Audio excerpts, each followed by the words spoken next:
Ryan Vale had never been late for work before. But on that strange Tuesday morning, his alarm didn't ring. His coffee machine refused to start, and his hoverboard battery died halfway to the lab. By the time he reached the Quantum Gate Research Center, his ID badge was crooked, and his hair looked like he had lost a fight with static electricity. Inside the building, everything buzzed with tension. Scientists rushed between glass doors carrying tablets and muttering about spatial anchors and phase interference. It was another day of testing humanity's most ambitious project, Project Leap, the first true human teleportation system. Ryan wasn't one of the geniuses who designed the teleportation core. He was a maintenance engineer, the one who kept the cooling systems and magnetic rings running so the real scientists didn't blow up the building. He didn't mind. He liked machines more than people. They made sense and they never lied. At least that's what he thought. Vale. Dr. Naira Cade's voice rang across the lab. She was the youngest teleportation physicist on the team, and also the most unpredictable. She had sharp eyes, a ponytail that never stayed straight, and a habit of speaking too fast when excited. "You're late again," she said, glaring at him. "Do you realize how critical today's test is?" "I'm aware," Ryan replied, brushing dust off his uniform. "But the city's traffic grid went offline. I had to walk," she sighed, half annoyed, half amused. "You walking?" "That's a scientific miracle on its own," he smirked. "Careful, Doctor. I might log that as verbal harassment." Naira rolled her eyes, but there was a faint smile on her lips.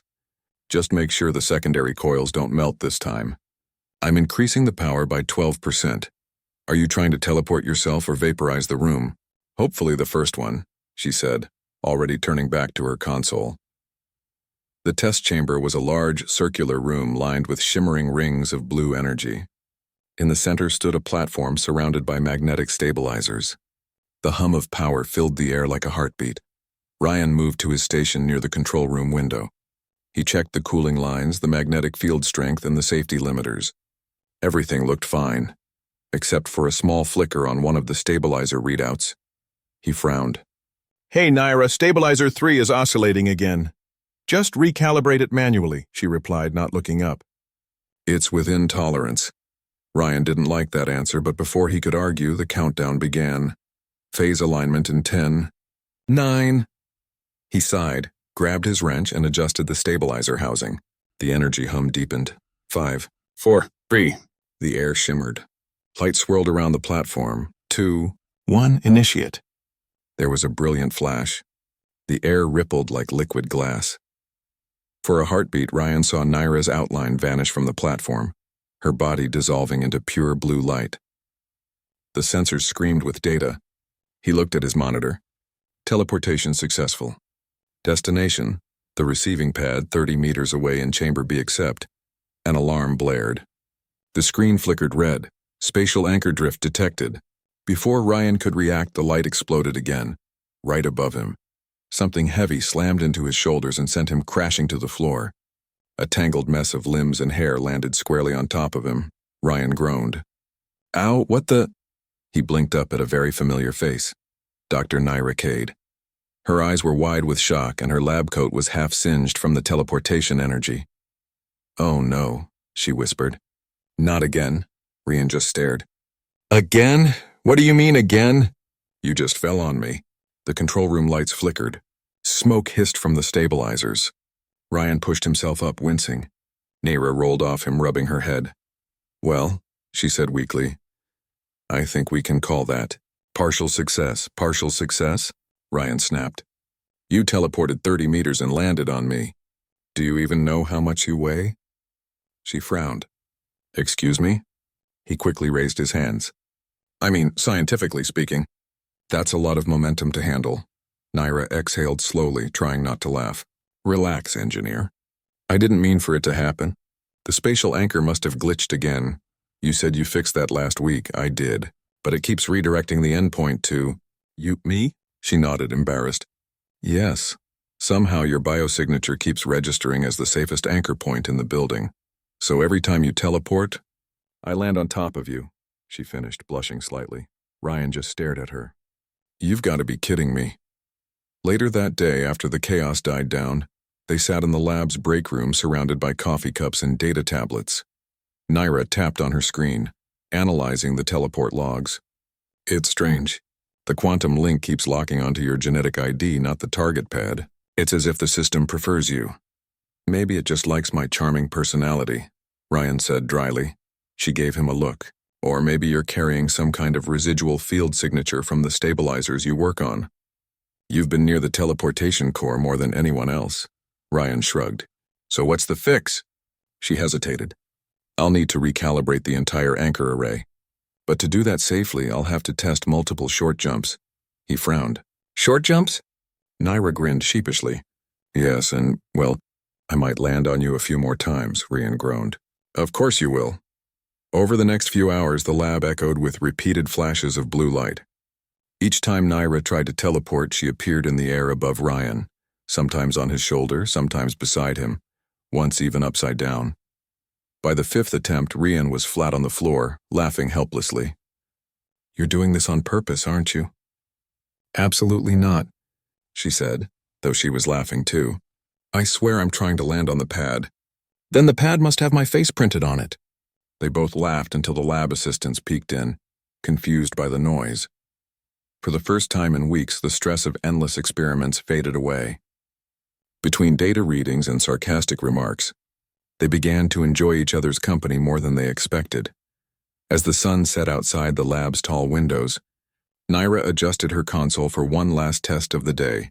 This time, I'm adding an extra stabilizer sequence, she said. It should break the lock on your biosignal. Good, Ryan muttered, rubbing his shoulder. My spine can't take much more teleportation romance. Naira smirked. You wish, she pressed the control key. The rings hummed again. The light grew brighter, stronger, almost too bright, then suddenly darkness. The alarm screamed. The power grid overloaded. Ryan ran toward the control panel, shouting, Naira, abort the sequence! No answer. A blinding blue pulse erupted from the teleportation core, swallowing the room in light. When the glow faded, Naira was gone, completely gone. Ryan's heart pounded as he stared at the empty platform. The scanners showed no reading, no location data, no return signal, nothing. For the first time, she hadn't landed on him, and that terrified him more than anything. Ryan Vale stared at the empty teleportation platform. The lab lights flickered weakly, and a low hum echoed through the silent room. The smell of ozone filled the air, and tiny sparks danced around the stabilizers that had gone dark. Naira, he whispered, though he already knew there would be no answer. The central monitor flashed with warning symbols. Destination coordinates unknown. Signal status lost. Ryan's throat went dry. He ran his hands through his hair, pacing in circles. She can't be gone, he muttered. The system's got safety protocols. She should have rematerialized somewhere nearby. But the scanners showed nothing, not even a trace of her biological signature. It was as if she had vanished between atoms. He pressed his hand on the console. Come on, Naira, where did you go? Hours passed. The rest of the research team arrived, confused and panicked. Dr. Malin, the lead physicist, barked orders while technicians tried to restart the teleportation grid. Her signal's completely gone, one of them said. No trace in the local field.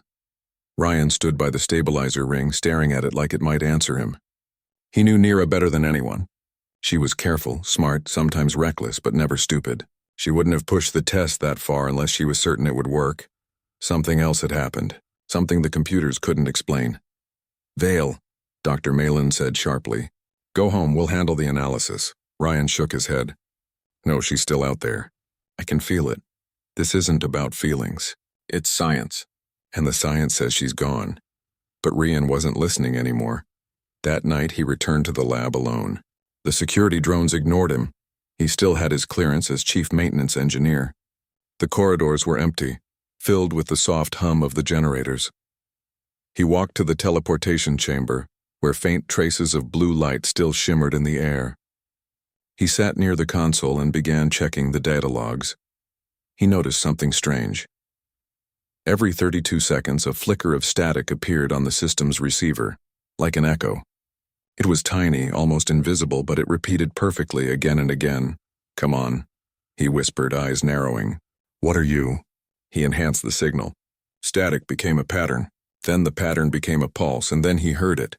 A voice. faint, distorted, but unmistakably hers. "Ryan, I'm here."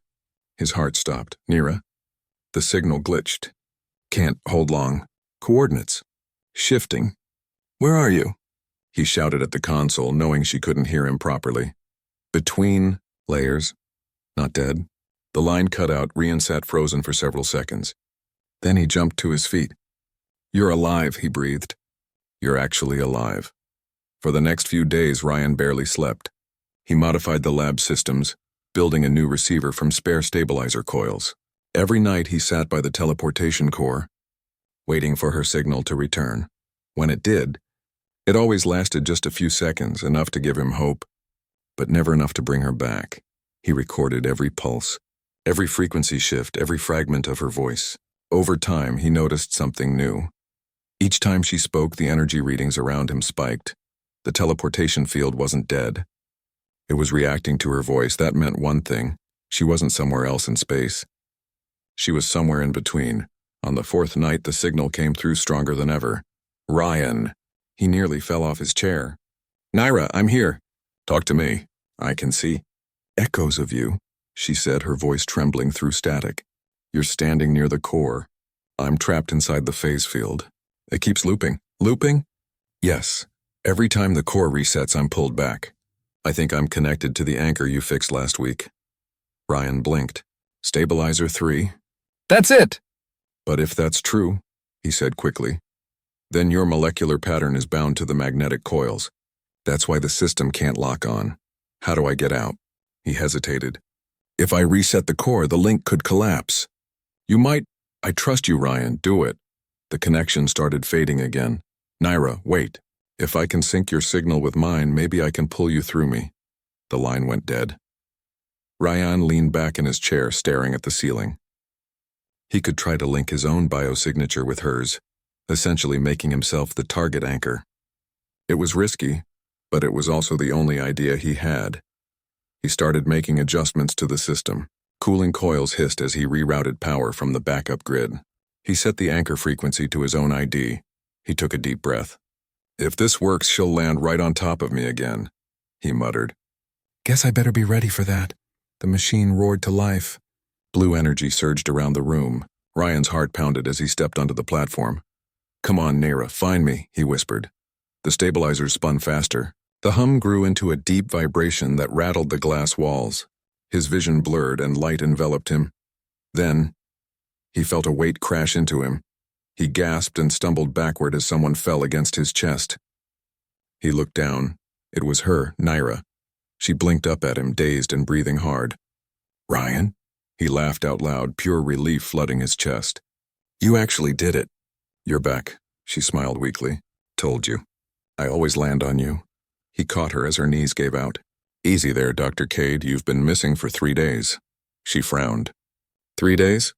It felt like minutes. Maybe seconds. "You were stuck between dimensions," he said softly. "The system kept looping your signal, but you're safe now." Later, after she recovered, they sat in the observation room watching the teleportation core cool down. "I saw things while I was inside," Nira said quietly. "Shadows. Worlds made of light. I think I passed through some kind of parallel dimension." Ryan raised an eyebrow. "You're telling me there are more worlds out there just a teleport away?" She nodded. "And they're not empty. I felt something watching me." He frowned. "Something?" "Yes, it wasn't human. But it wasn't hostile either. More like it was curious." "That's comforting," he said, trying to joke, but his voice was uneasy. Nira looked at the core thoughtfully. "If we could map that dimension, it could change everything. Instant travel, infinite energy, maybe even communication across realities." Ryan stared at her in disbelief. "You just came back from nearly disintegrating and you're already thinking about running another test?" She grinned. "That's science," he shook his head. "That's insanity." They both laughed, but Ryan's thoughts stayed heavy. If Nira was right, if there really was something in that dimension, it might already know about them. That night, long after she went home to rest, Ryan stayed behind to clean up. The teleportation core was quiet again, glowing faintly in the dark. As he shut down the system, the console flickered one last time. A single line of text appeared. New signal detected. Unknown source.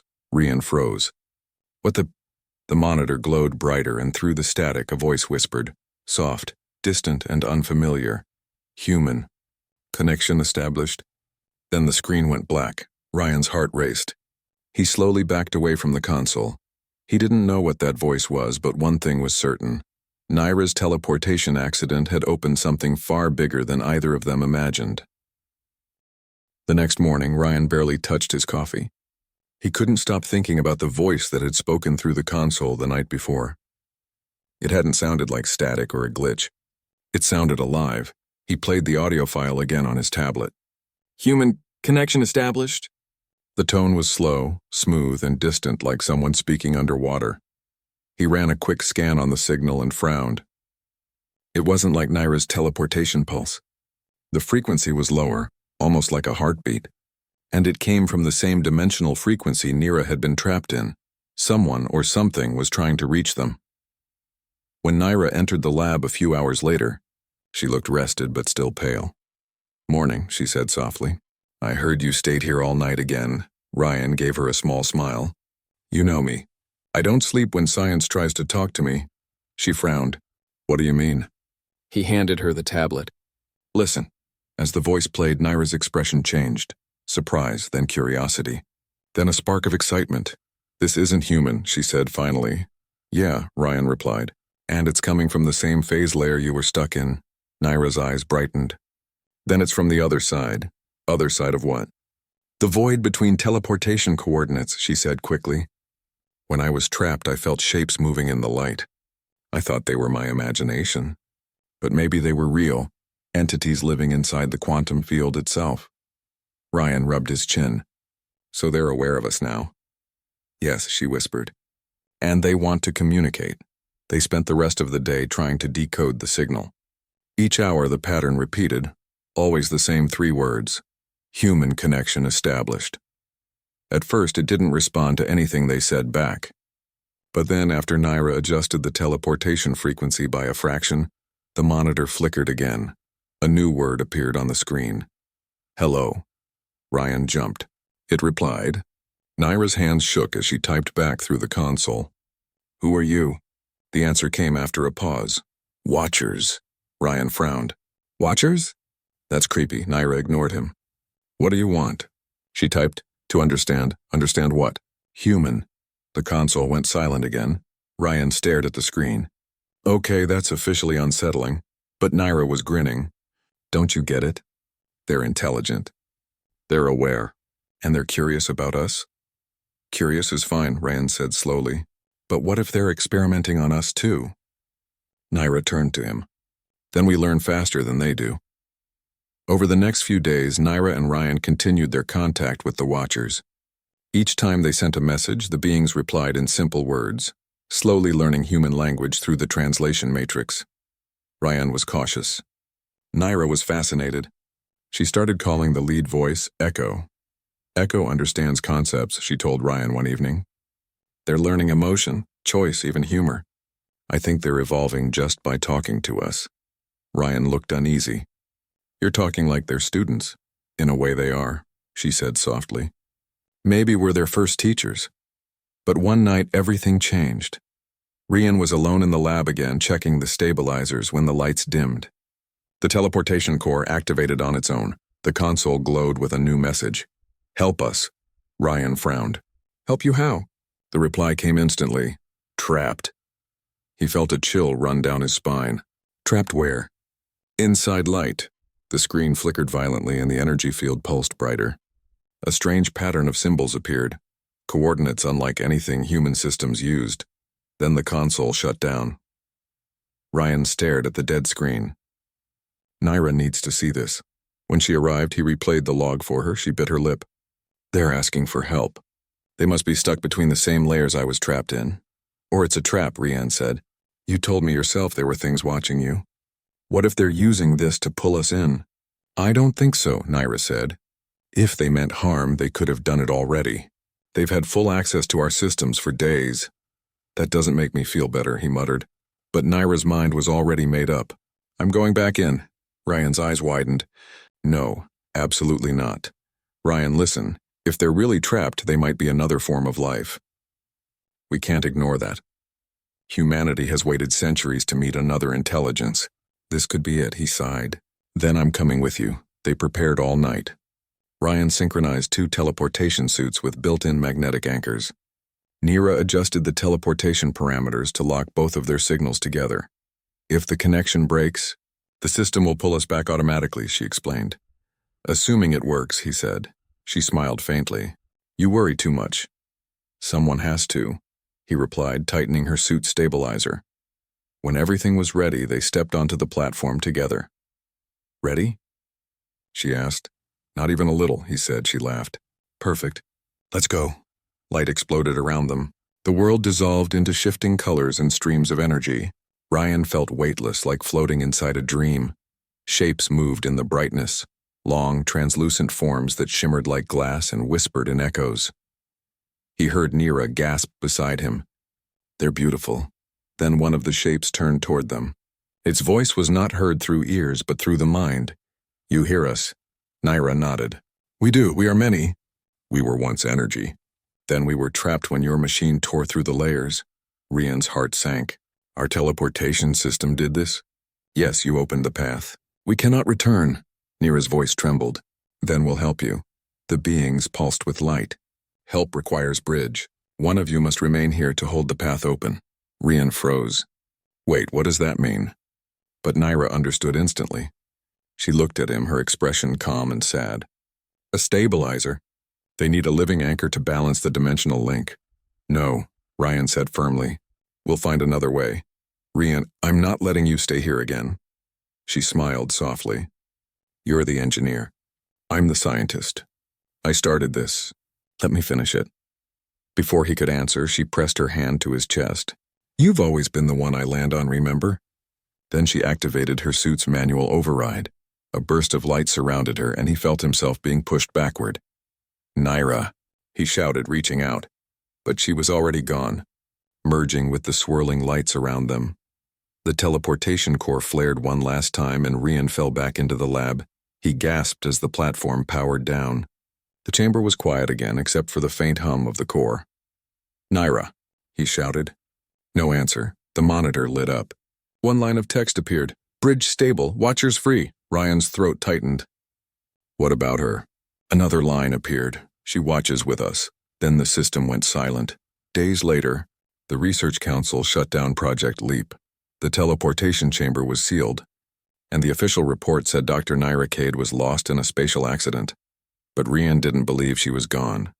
Every night, he came back to the lab and sat near the dark core. Sometimes when the lights flickered, he heard a faint laugh echo through the room, a voice only he could hear. Ryan, he smiled sadly. Still landing on me, huh? The blue light shimmered faintly in the glass, forming the outline of a familiar face. And though he knew she wasn't truly there, Ryan whispered, Welcome back, Doctor? The light pulsed once, and soft and gentle, like a heartbeat from another world.